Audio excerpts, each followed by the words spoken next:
mastermind. Ang hinahanap natin ngayon ay yung number one.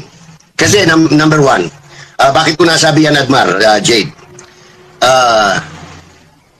Si mismong Yeda Romualdez nagsalita kagabi, no, by way of media, na masama ang loob, galit na galit, tumaas ang blood pressure ng husband niya na si Martin.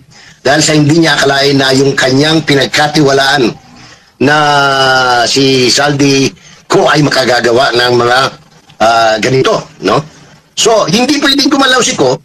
Iisipin mo kung normal ang pag-iisip mo, no? Hindi ang apelido mo, ano apelido mo, G? Calabroso po. Calabroso. O, kaya, so Jade Calabroso, hindi Jade Soto. O kaya Admar Villando, hindi Admar Lacson, no? Iisipin mo talaga, hindi pwedeng gumalaw yung saldi ko nang walang bendisyon. Kumbaga sa Katoliko Romano, kandado, sarado, tinapo ng susi, na hindi gagalaw nang walang bendisyon ni Martin, yung saldi. Hindi rin pwedeng gumalaw yung saldi, ay yung Martin, ng blind si Ferdinand.